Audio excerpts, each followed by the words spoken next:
ॐ सहना भवतु सहनौ भुनक्तु सह वीर्यं करवावहै तेजस्विनावधीतमस्तु मा विद्विषावहै ॐ शान्ति शान्ति शान्तिः.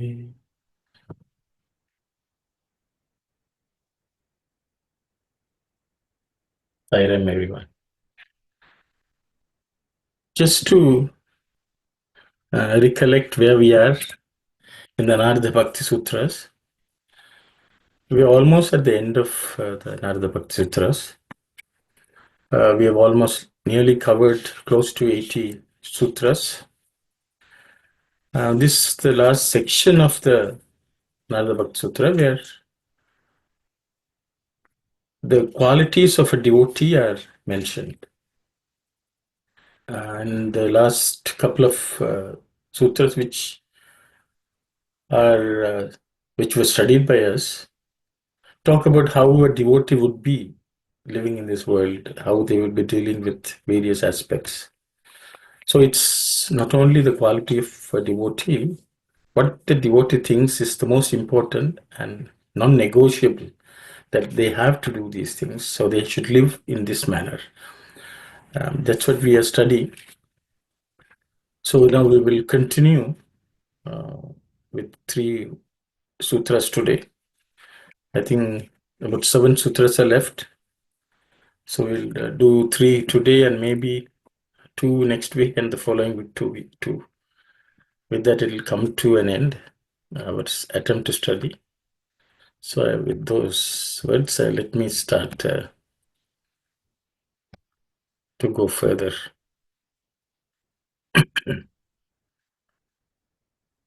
Ahimsa Satya Saucha Dayastikyadi Charitrani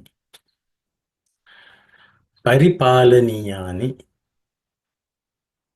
Ahimsa Satya Saucha Dayastikyadi Charitrani Paripalaniyani.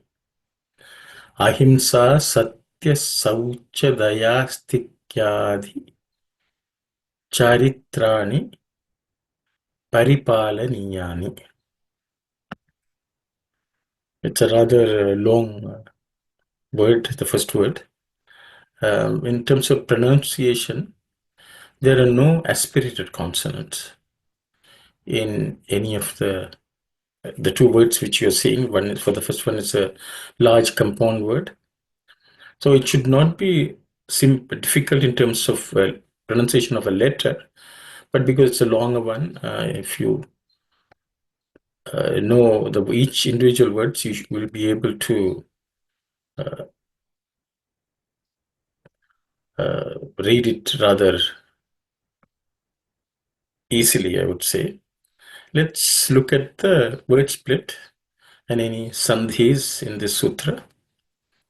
I have separated, because though it's a compound word, I have sort of put dashes for individual words so that you can easily see the words. Ahimsa, Satya, Saucha, Daya, Astikya, Adi. So here there's a small sandhi. Ikya and A becomes Ikya, Astikyadi. Okay, Astikya plus Adi becomes Astikyadi. Charitrani and Paripalaniyani. So those are the individual words, and let's look at the meaning of each of the words. And any of the words should be familiar to most of you. Ahimsa. Ahimsa is non-violence. I say non-violence. Satya is truth. As Swami would say, truth, that which does not change in the 3 times. past, present, and future. It does not undergo any change. Saucha. Saucha is cleanliness, purity also you can say. Cleanliness. Daya, there is compassion. The next one is astikya. Astikya means there are many meanings given to astika. One is a believer in God.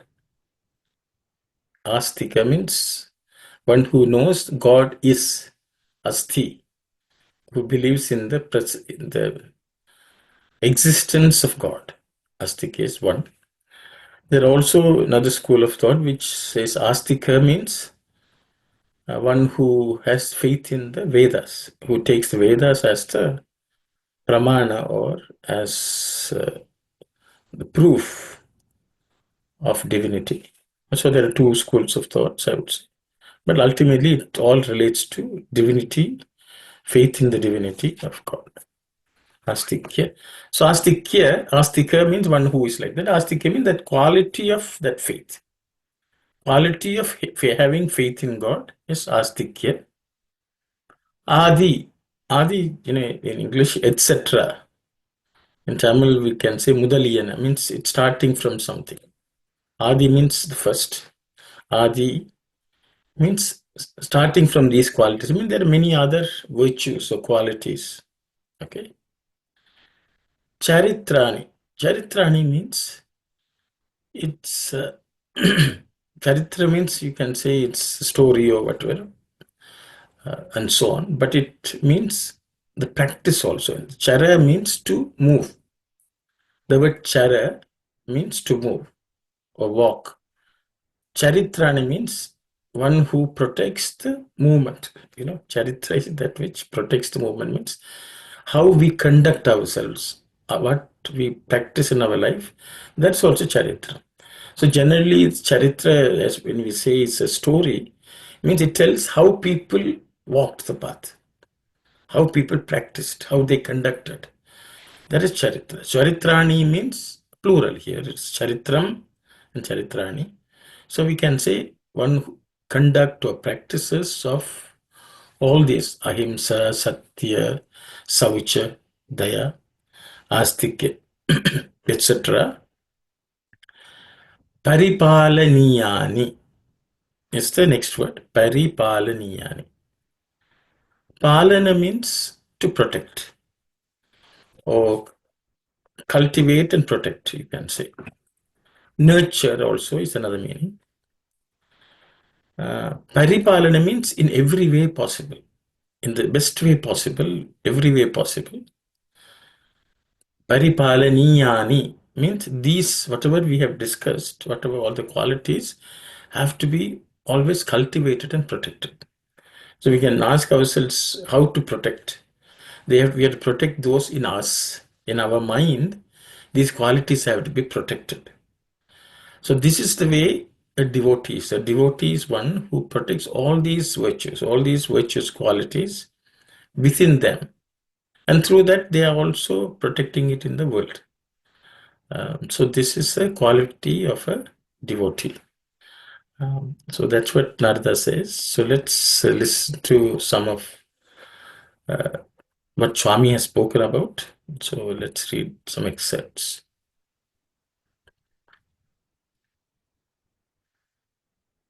Having joined this college, your first and foremost duty is to develop humility.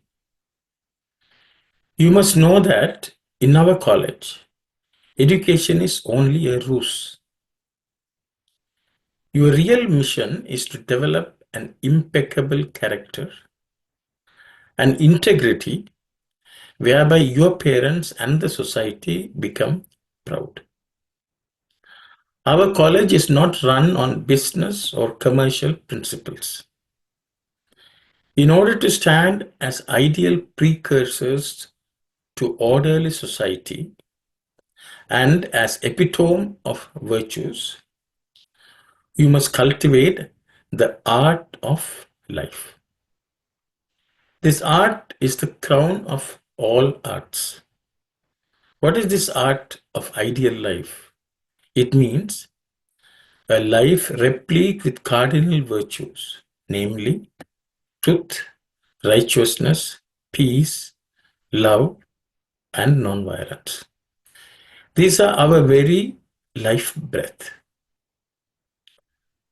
Art of life also involves the knack of keeping away from violent trends and agitational methods.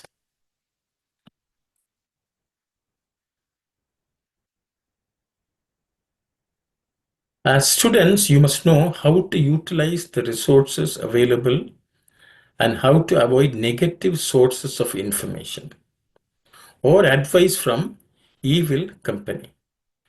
You must learn to live a life of peace with love as its anchor.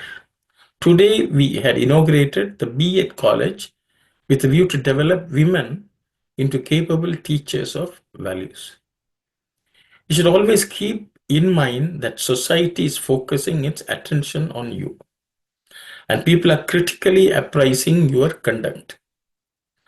As this college is in limelight of on a global level, you should not go after pomp.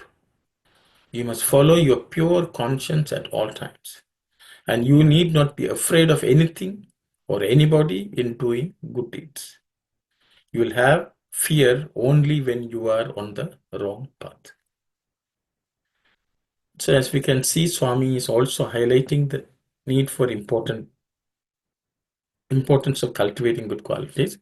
And he is also warning of the dangers which can come from within us as well as around us, and how we should be careful and vigilant and protected. So these are instructions which generally Swami would give to students in his colleges. So this is a discourse Swami delivered when Swami opened the B.Ed college in Vrindavan in Bangalore. Uh, this discourse is for those who have come to pursue the B.Ed course. Another excerpt again taught to students. Students, realize that without the grace of the divine, we cannot exist for a moment.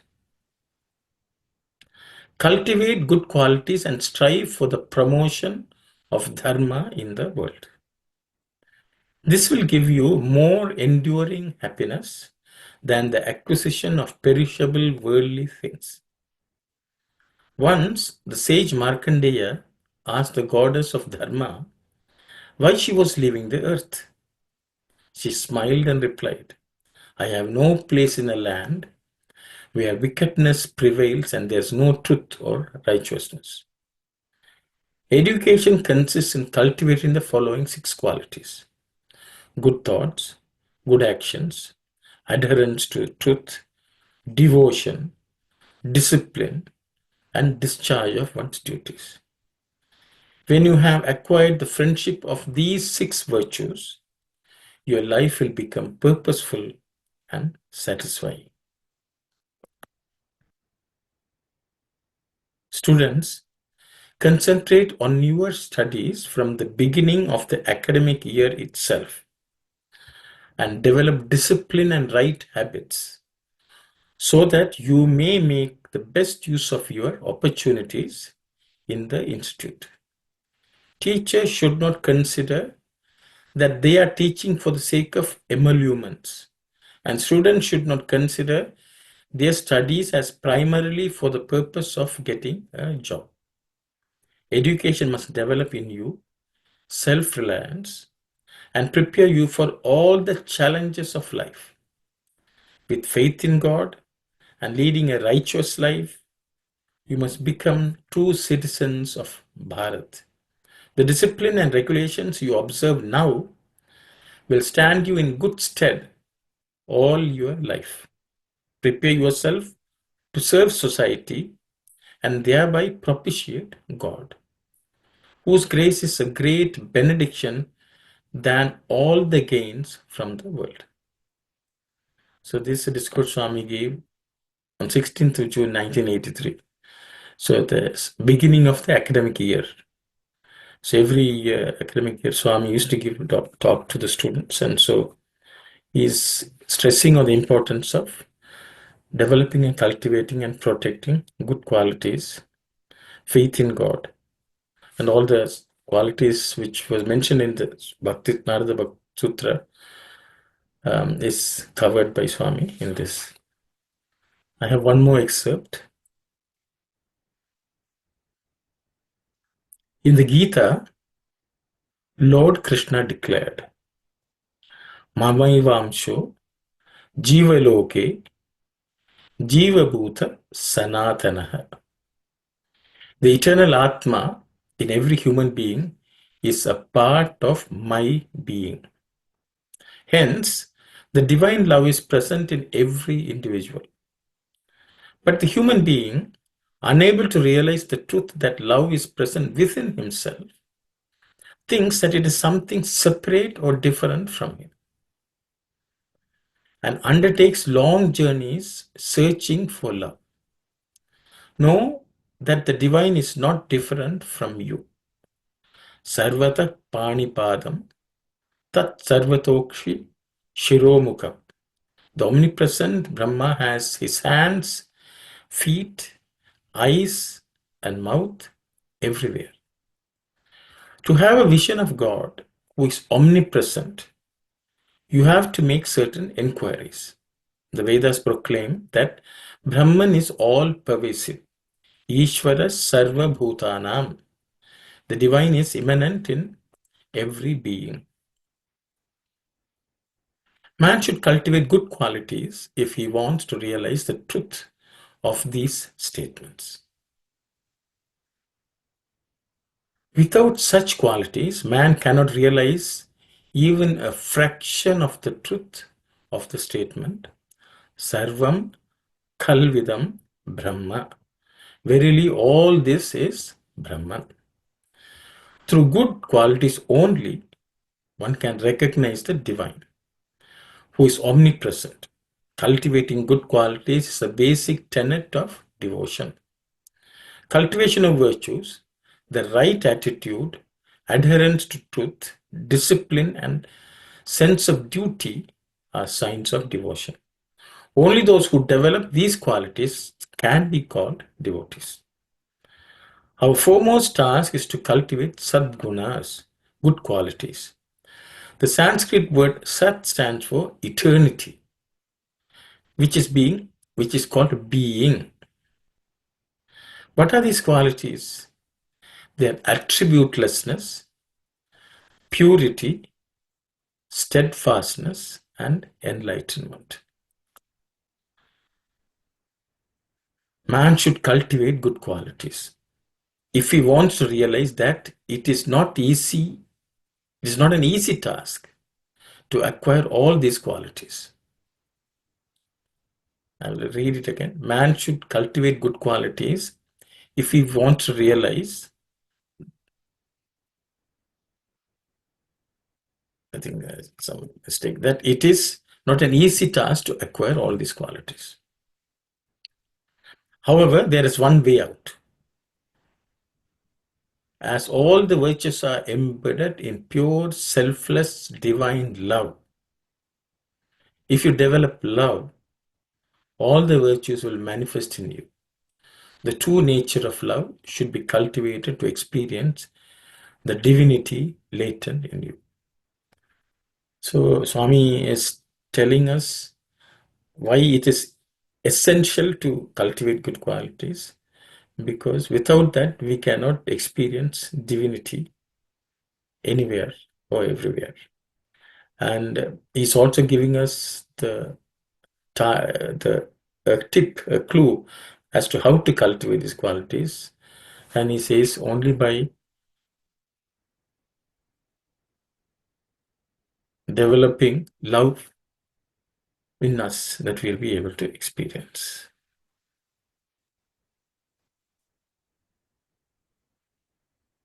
So we will move on.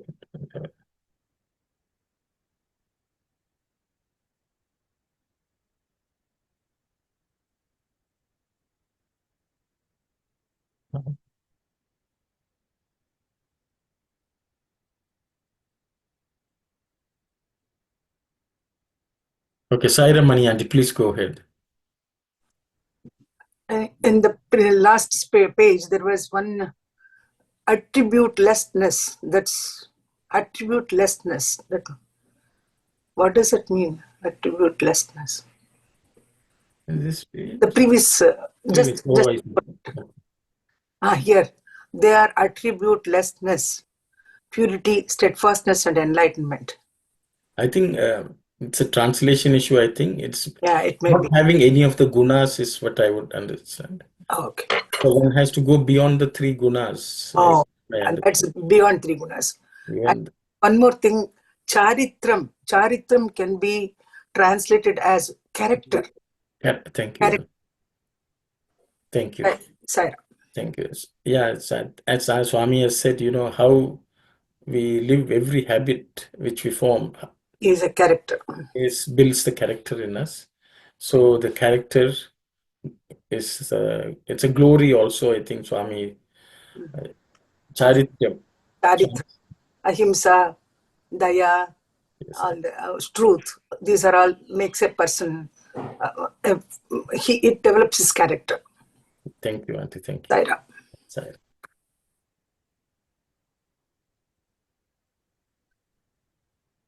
Yes. Sairam, brother, can you go to the first page, please? I just want to clarify only. Please. First page? The first, I think no. No, where Swami says is a human, no. What's the question, sisters? The question is, Swami is talking about the humanity that he is in every human. At the same time, at the end, he is saying that it's in all beings. So to realize, so it's here is the divine is immanent in every being, right? At the same time, the first thing Swami says, the eternal Atma in every human being is part of my being, right? So in this case, why Swami is making two different statements only? I'm just thinking. In one, he's saying he's in every being. One, he's saying he's to realize, for the human to realize that part of him as a human thing. So I think, Swami is trying to, I think, show the all-pervasiveness of God in various words, Swami is saying. First thing Swami says is, Mamai Vamsho. First, we have to realize. Mama eva amsho jiva loke. Say mama means my amsha, my part of me. Okay. Jiva loke, in this world of creation, of where living beings live. Jiva loke. Jiva bhutha, in every living being. Sanataha, in eternal. I am the eternal one who is present in every living being in this world as a part. One of my part, a spark of me is it present in every living being. That is the statement of Gita in Krishna, statement by Krishna in the Bhagavad Gita. Then Swami is talking about Sarvata Panipadam. That's also again from Gita, and where Swami says, everywhere my hands and feet are. Sarvata means everywhere. Pani means hands, Pada means feet. My hands and feet are everywhere. So Swami asking first statement to realize within us, second statement to see everywhere. Exactly. So everywhere he's okay, he pervade everywhere kind of. Okay. So Sarvatokshi means Sarvata Akshi. My eyes are everywhere. Okay. Hiromukam, my mouth and my head are everywhere. Okay. So that means in everywhere you see God, his hands, his feet, his head, So he wants us to see within us also God, within everyone also God. And he also wants to see that God is present everywhere. Sarva Vyapi means he is present everywhere and everything in this world. Yeah. And he can hear, see everything which is happening. Okay. I got it now. First to realize within us, then to see us. Okay, good. Yeah, I Thanks. think he's Thanks, trying Pranav. to Sai. drive home the point. That's all. I think various different words. Okay, we will go to the next sutra. Sarvada Sarvabhavena. One second, sorry.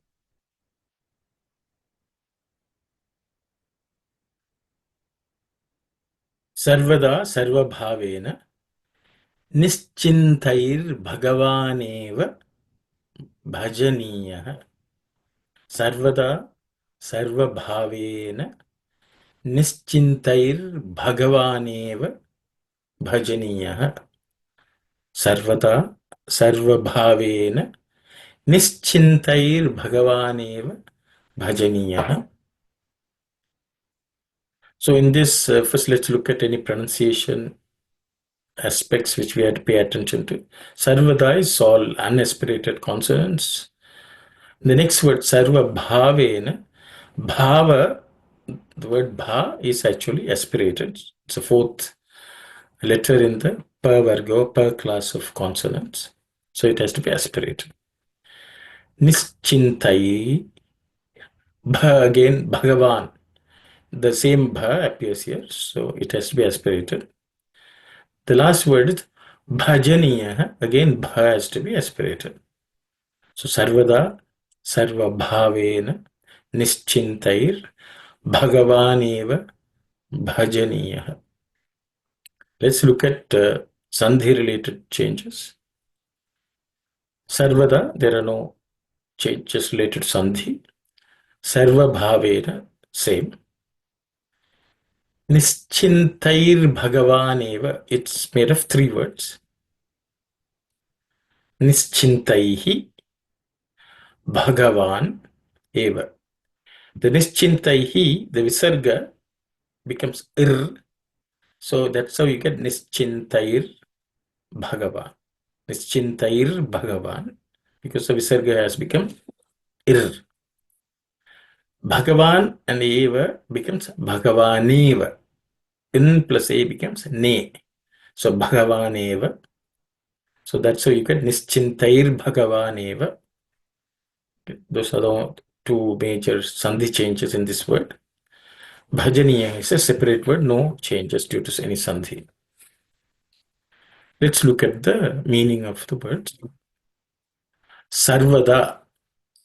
Sarvada is generally translated as always. We can also say in all circumstances also, in all places.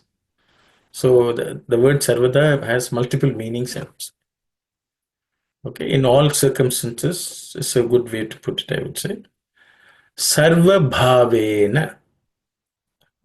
Sarva again means all.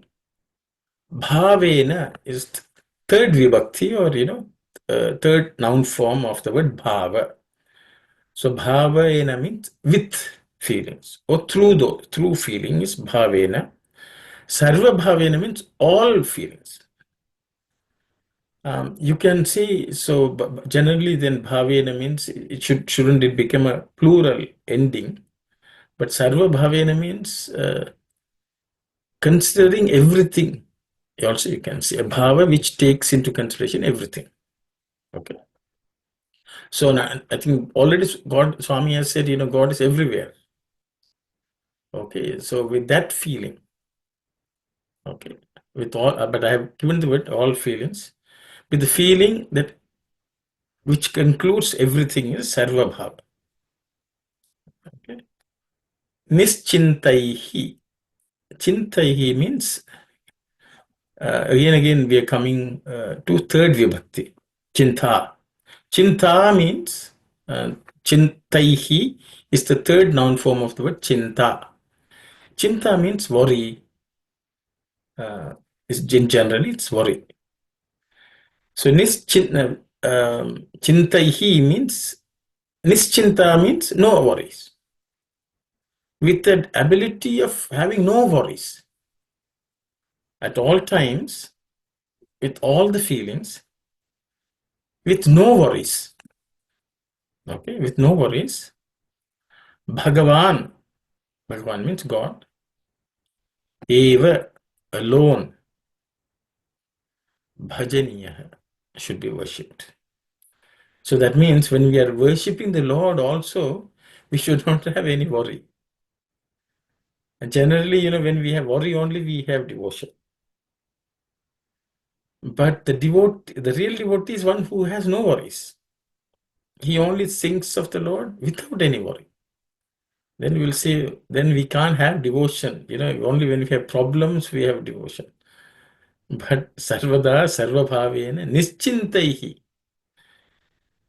The reason is once the devotee knows God is everywhere, God is everything, he will not have worry. Only then Swami says, devotee sings to the Lord.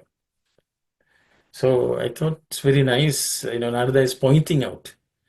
If you call out to the Lord with some worry, that's not full devotion, full faith in God. Okay, so we'll read some excerpts of Swami.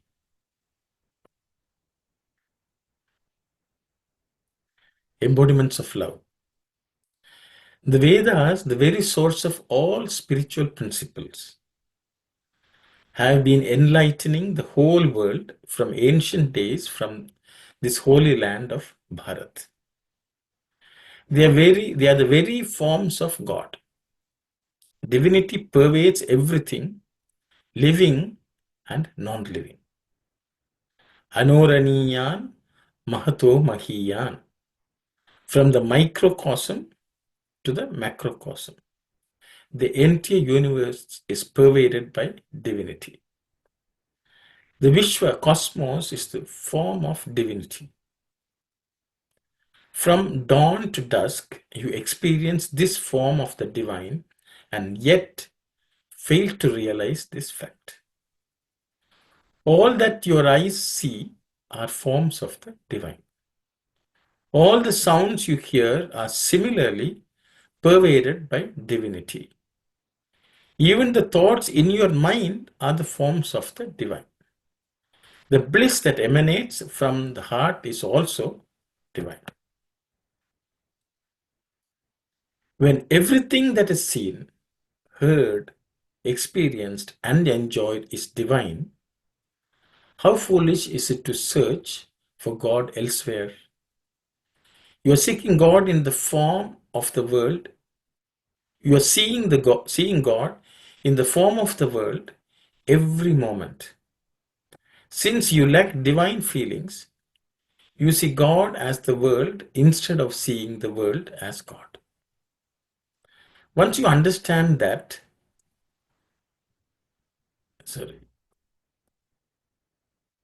Vishwam Vishnu Swarupam, the universe is the form of Vishnu. You will certainly be able to see the world as God. Yad bhavam tad bhavati, as are the feelings, so is the result. Divinity pervades the entire cosmos. Do not have the feeling that God is present at one place and not at another. He is everywhere. Wherever you search for him, you will find him there. But you should give up worldly feelings and fill your vision with divine feelings. Only then can you understand and experience the Vedic dictum, Sarvam Vishnumayam Jagat. The whole world is pervaded by God. Do not limit God to a particular name and form. He exists in all beings and all forms as the Atmic principle. In fact, it is the power of the divine that makes you see, hear, talk, experience, and enjoy. In that case, you may ask whether difficulties, worries, and misfortunes are also divine. Yes, indeed. They too are forms of the divine. Here's a small example. Lord Narayana protected Prahlada, who constantly chanted his name and contemplated on him. But he became the Lord of Death for Hiranyakashipu, who had no God consciousness and led a worldly life. So, both God and Yama, Lord of Death, are one and the same. He acts according to the feelings of the individual. Even the evilest of men have some good in them. This goodness is the aspect of divinity in them. The Upanishads say, Ishvara Sarva Bhutanam. God is the indweller in all beings. Isha Vasyam Idam Jagat. God pervades the whole world. Do not be misled by the various terms like Atma, Brahman, Ishvara, Vishnu, etc. These are all different names of one and the same divinity. The term Bhagavan stands for divinity. What is the inner meaning of this word? The syllable Bha stands for effulgence. Ga for one who gives. One means one who is capable. So Bhagavan means one who is capable of spreading light and effulgence to the world. This divinity is latent in you. The principle of Atma is one and the same in all. Be it a yogi, renunciant, a bhogi, pleasure seeker, a yogi, itinerant renunciant, or a vairagi, dispassionate one.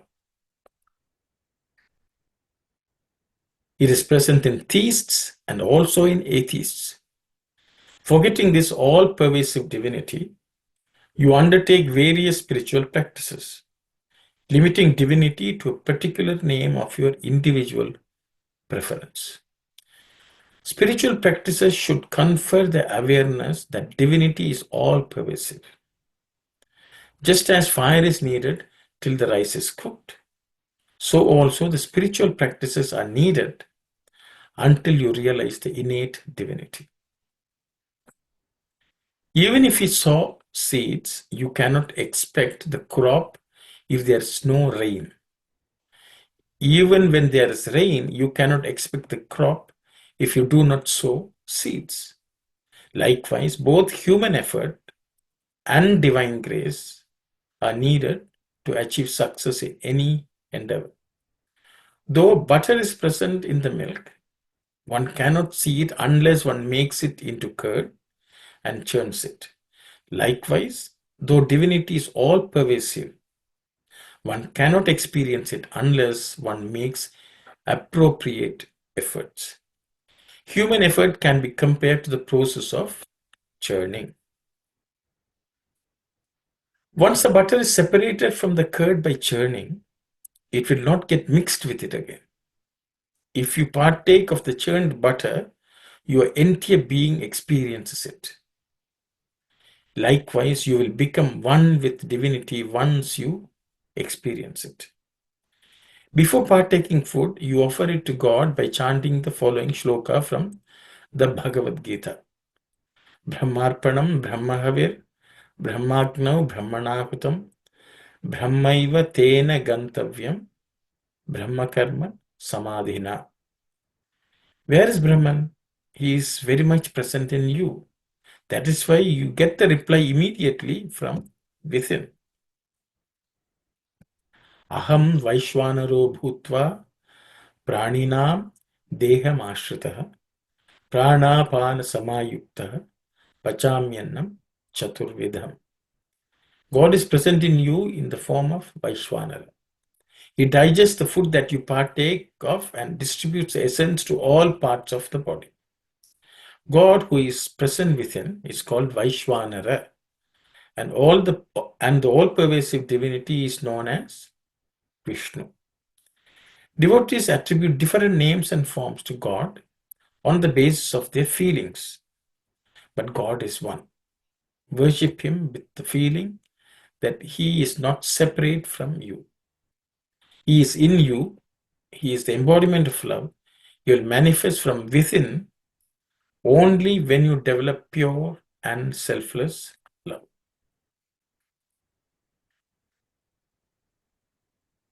Spiritual practices done without the principle of love are useless. Some people sit for hours together in meditation but are unable to experience divinity because their mind is unsteady.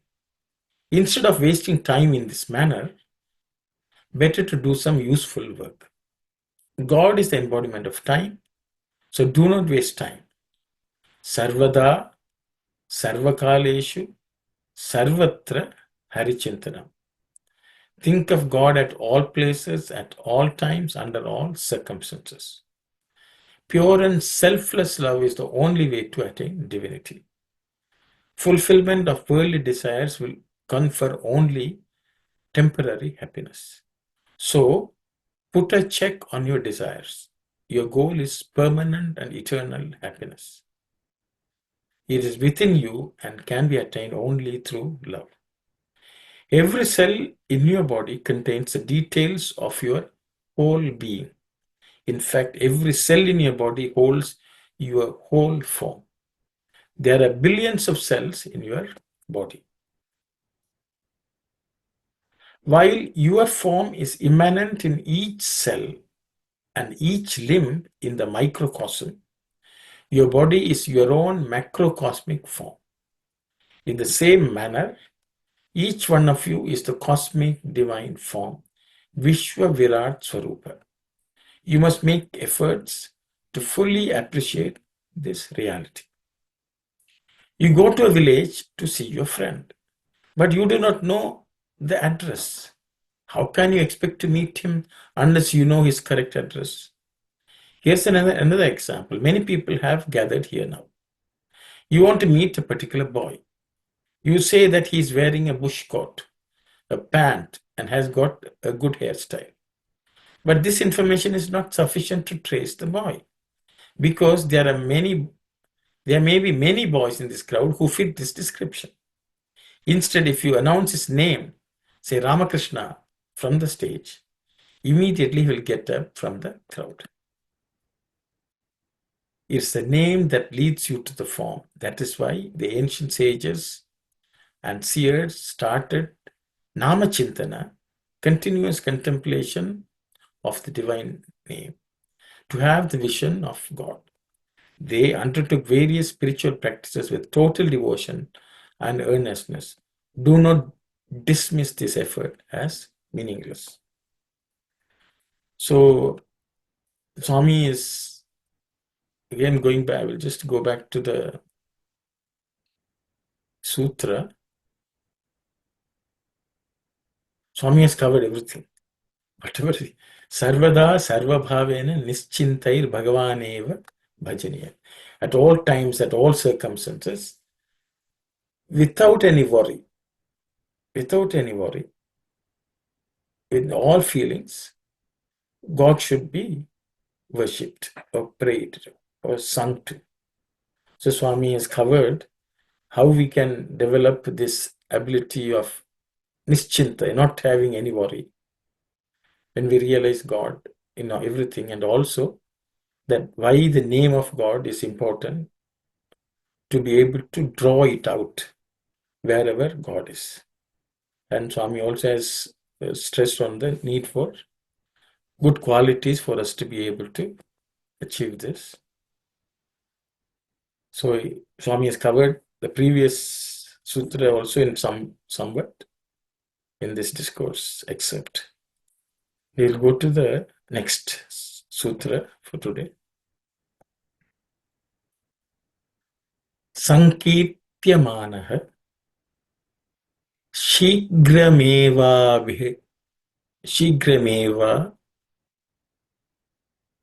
avirbhavati. It's very, we'll read. Shigrameva bhirbhavatyanubhavayati.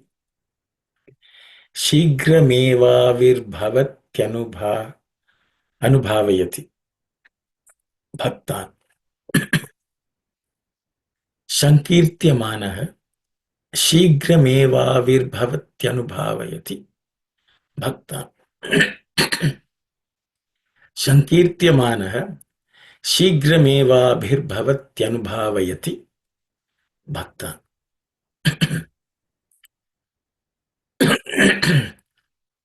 The second word is very difficult, I would say, to pronounce easily, but with some practice you can say it, or you can break it and say it as well. Looking at difficult areas of pronunciation of letters which you have to pay attention to. Sankityamana is all unaspirated consonants, so it should be easy. The next word, Shigra. This Gra, Gha, that Gha is the fourth letter in the Ka Varga, or Ka class of nouns, Ka class of letters. Gha, okay? Gha, so it Shigra, okay? So it's a bit difficult, otherwise the next letter which you have to pay attention is Bhavayati, which is, I think, should become easier as we practice more and more. So Shigrameva Virbha. Again, Bhava here also. Avirbhava, that Bha, as well as Bhavayati. So there are two Bhas, both of which have to be aspirated. And then again, Bhaktan. The last word, Bha, the first letter Bha is also aspirated. So as you can see, you have to pay attention to Gra, Bhava, and Bhava, and Bhaktan. So, 4 places. Just pay attention, that will make it correct. Let's look at the word split. Sankirtyamanaha, it's one word, though there are certain affixes and suffixes, but we will look at them. Shighram eva becomes Shighram eva. Shighram eva, because plus a becomes me. Shighram eva. Eva plus avir bhavati becomes evavir bhavati. Okay. Shighram evavir bhavati. Then this ti and anubhavayati. Anubhavayati is the fourth word. So there are 4 words in this compound word. Shighram eva avir bhavati anubhavayati. This ti and a becomes tya. Ti plus a turns into tya. So avir bhavatyanubhavayati. Okay. Shighram eva avir bhavatyanubhavayati. So those are sandhi changes. The last word is bhaktan. It stands alone without any sandhi related changes. We will now look at the meaning of the words. Sankirtyamana. So I think let's start with kirta. Kirtana means bhajan, singing. Sankirtana, Swami says, collective bhajan or singing to the divine is Sankirtana. So Kirtya means someone who is glorified. Okay. Manaha means the person who is glorified. So the Lord who is glorified by songs. That's the way I put it. So, the last sutra ended in bhajaniya. God is prayed, worshipped with songs. So that person who is sung to, glorified with, or worshipped with songs, Shighram. Shighram means quickly. In Tamil also it's a Sikrama, but it comes from the Sanskrit word Shighram. Okay, quickly, without delay, quickly. Eva means surely. It's eva sort of indeed, surely type of meaning. Avirbhavati. Avirbhavati means he will manifest himself. Okay, quickly he will manifest himself. The one who is sung songs will right away quickly manifest himself. Anubhavayati. Anubhavayati means, anubhava means the experience. He will make people experience him. So God, when he is sung to, he will manifest himself as well as make everyone experience him. Anubhavayati bhaktan, who? The devotee. So God will make himself manifest and also make himself to be experienced by the devotee who sings to him. That's the meaning of this sutra. Sankirtyamana shigramevavir bhavatyanubhavayati bhaktan.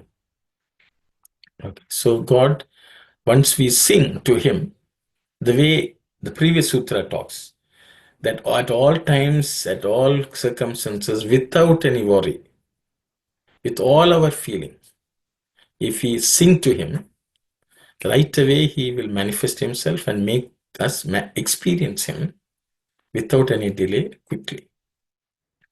So that's these two sutras sort of say this. So let's just read an excerpt from Swami's discourse. Mantra means that which saves when meditated upon.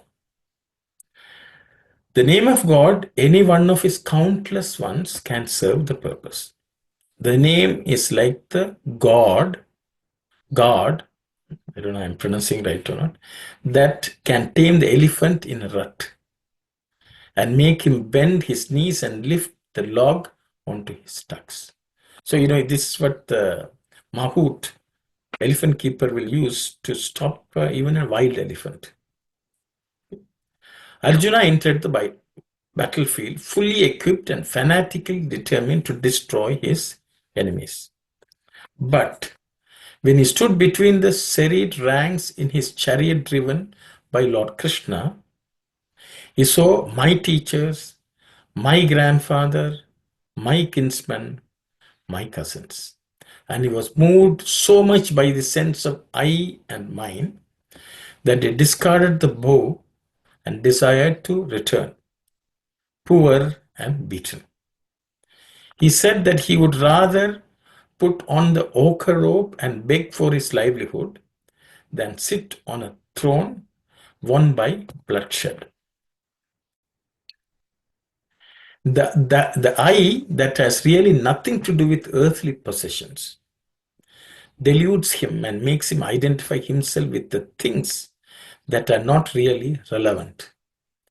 This is the moha, delusion, from which he was saved by the Bhagavad Gita. Be unmoved by duality, that's the lesson. Let not defeat or success affect your inner calm, inner joy. See yourself as yourself, unrelated to others or to the objective world. When you know yourself as yourself, you are liberated. That is moksha. Moksha is not moksha is not a 5-star hotel or a deluxe tourist home.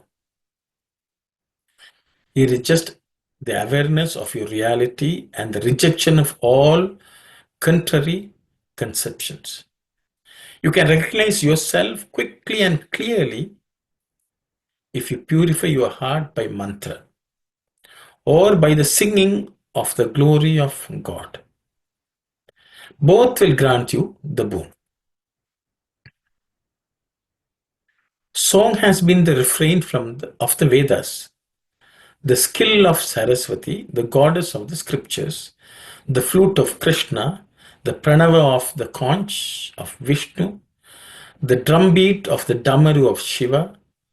Narada, the sage who is immersed in the bliss of song, had a problem once. He was in a quandary where to get audience with God. Where am I to go? He wondered. Shall I go to Tirupati, Bhadrachalam, Kashi, Badri, Puttaparthi, or Pandharpur? Oh, where? Then Narayana answered. Do not worry about any particular place. Mad bhakta yatra gayante. So mad bhakta yatra gayante tatra tishtami Narada. Wherever my devotees sing, there I install myself. So sing from the heart, conscious of the layers of meaning that each word has. You can have God installed in your hearts. Just as every day you engage in exercise and consume tonics, calculating the intake of calories and vitamins, paying meticulous attention to the nutritional value of the food, pay attention also to the intake of impressions into the mind, whether they debilitate or strengthen, whether they add to the power of resistance of the mind against the viruses of greed, envy, hatred, pride, malice, etc. Have a meal of good acts of service, divine thoughts, and drink the prema rasa juice of love, so that they may be washed down and digested well.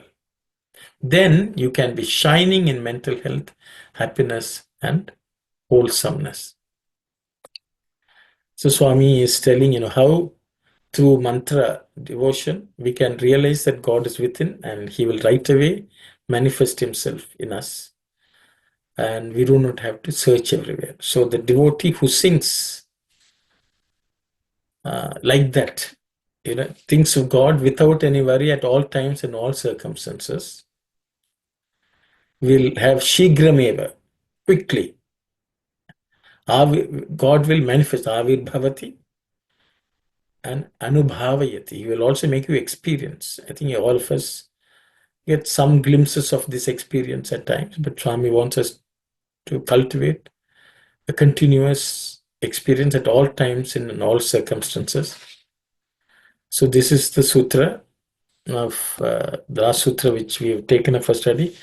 Sankirtyamanaha shighramevavirbhavatyanubhavayati bhaktan. Sankirtyamanaha shighram eva avirbhavati anubhavayati bhaktan. So with that, I will stop here today. If there are any questions on what we discussed. Sairam Kalyani. Sairam, Uncle, can you hear me? Yes, I can hear you. When it says bhaktan, is it saying for the devotee that does this, God will manifest, or what is it? I was trying to understand how the bhaktan fits into this sentence. So bhaktan is second vibhakti, plural. So I see in English it's very difficult to translate second vibhakti. You can say 2 or 4. Okay, to the bhaktas, He will make Himself manifest. Okay, He makes them experience. Okay, bhaktan anubhavayati. He will make the devotees experience Him. Oh, okay. Okay. He will make the devotees experiencing. So that's the way to translate that one. He will manifest Himself. Okay, Avirbhavati. He will manifest Himself. Mhm. Then He will make the devotees experiencing. Yeah. Okay, make the devotees. That is the bhaktan anubhavayati. Oh. Hope that answers. Yes, Uncle. And Kirtya, you said Kirtyamana is a person who is glorified by the Sankirtana? Yes, the one who is, yes. Is the Kirtya similar to the Pujaniya, worthy of? No, Pujaniya means worthy of, or one who has to be worshipped, type of meaning. Kirtya means it's a passive of that, one who is worshipped. Oh, okay. Okay. Kirtya means one who is worshipped or one who is sung to. Okay. Okay. I don't know what technical term, but it's something of passive usage. The Oh. food which is eaten, type of thing. Okay. Okay, type of God who is worshipped. Okay. Okay, Auntie Kanagis, Auntie.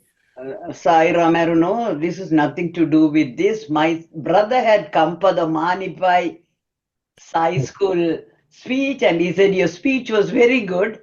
He was their treasurer for a very long time. He's a retired bank manager, but he was one of those. Mr. Kanagarattam? Mr. Kanagarattam? His name is Ganesh Lingam. He lighted the lamp, one of those. He's Oh, my twin brother. He's my twin brother, so he's very old now. He has given up everything. But he said your speech was excellent. I wanted to congratulate you. Sai Ram, I just wanted to share that happy news with you. Okay. Thank you so much, Auntie Sai. Yes, Kalyani, please go ahead. In the 79th sutra, so when Swami saying when Narada is saying Sarvada Sarva Bhavena, So with all feelings, you should worship God. So does that mean even when you're feeling angry or sad, even with that feeling, you should worship God? Yeah, so the thing is, the way I understand, Sarva Bhava means singular in the sense we have to merge all bhava, so the Bhakti Bhava should include all other bhavas, the way I understand. So the thing is, see, ultimately, the way I understand, only I am telling. See, usually what happens, sometimes one feeling takes over all of them. Everything is encompassed, I would say. See, for example, if you are sad, even if there are happy things to be happy about, that one bhava takes over. You will feel sad even at the good things.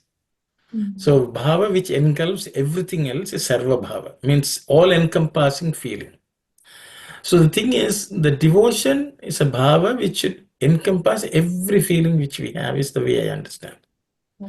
So that means, see, in life we will always experience different feelings, but the bhava of devotion should encompass, overtake every other feeling, and with that feeling. So it's not as if the devotee was never sad. See, for example, Kunti will say, give me difficulty. But Kunti, when the difficulty came, from that feeling of sadness, she pivots into a feeling of devotion. So from any feeling we have, we should right away pivot into a feeling of devotion. With that feeling, we have to sing. That's why nischintai, without worry. Even if then there's fear and this and that, as soon as you sing the name of God, the belief that, the faith that God is everywhere in everything, and He's in control of everything, should overtake every other feeling, is the way I understand. I hope that answers your question. Yes. So without that feeling, you cannot pray, you cannot have happiness, experience bliss. So I think that's what Narada is saying, Sarva Bhavana. So you start with any feeling, but then it should all unite in that one feeling of Bhakti Bhava. And with that, when we worship, everything is. So devotee, as soon as he thinks of God, everything vanishes. As Swami says, why fear when I am here? I think that's what I understand. I hope that answers your question, hopefully. Thank you. And then just one more question in the 78th Sutra. So is it saying Charitrani? So yeah, I think it says Charitrani, and in some places it says Charitrani also, okay? So as Auntie was painting out, Charitya means character also, you see. So all these good qualities give us character. So that way also we can take. So they all good qualities make our character strong and vibrant, and that has to be cultivated at all times. So does that have to be protected? Is that Yes. or Yes. Charity? Yes, cultivated and protected by us from all the external influences which will, destroy them or damage them. Okay. And in one of the discourse excerpts, Swami is saying, some people spend hours in meditation, but, their mind is not focused and it's all useless. But, when Swami says statements like that, doesn't mean we should not try, right? Yeah, I think we should not. I think when Swami says waste, if we are spending a lot of time and we are not gaining, then we are not doing it right. Then it becomes a waste. I think that's my understanding. And I think, later on Swami says, once you cultivate love for God, all of these actually will become automatic.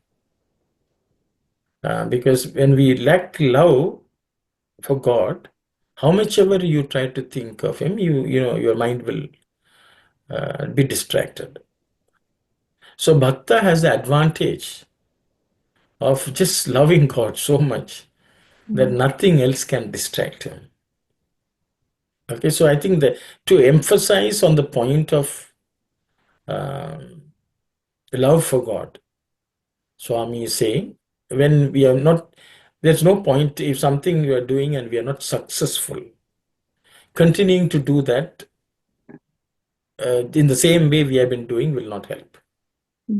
then Swami will say, do something. For example, the way I understood that is, we are trying to cook a recipe, and every time it's getting it wrong. Mm. So then we should stop doing that and go back and check how we are doing it and learn it to do it the right way. So the activity can become beneficial only by doing something which will fix the problem. Mm. But generally, what we do, years pass and we are still praying, we sing bhajans, but a slightest problem in life will just shake us. Then Swami will say, all the what you did is waste. Mm. See, the reason why we are studying is because we all want to be devotees who are unaffected.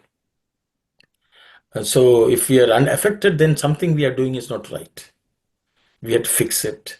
I think that's what Swami, because see, Swami doesn't want us to spend decades and decades thinking that we are devotees and we are doing if we have not benefited from it. I think that's my understanding. So he wants us to Okay, dear. Thank you. fix the way we are doing our sadhana. Okay. Okay. I hope. Anyway, it's my understanding, so I'm just sharing. I think each of you will, Swami will reveal. He will avirbhavati and anubhavayati each one. That's the only way. Okay, Saira. Mm. So we'll close the session for today, and we'll meet again next week. Sairam, everyone. Oh, samastaloka sukhino bhavantu. Samastaloka sukhino bhavantu. Samastaloka sukhino bhavantu. Om Shanti, Shanti, Shanti. Sairam, everyone.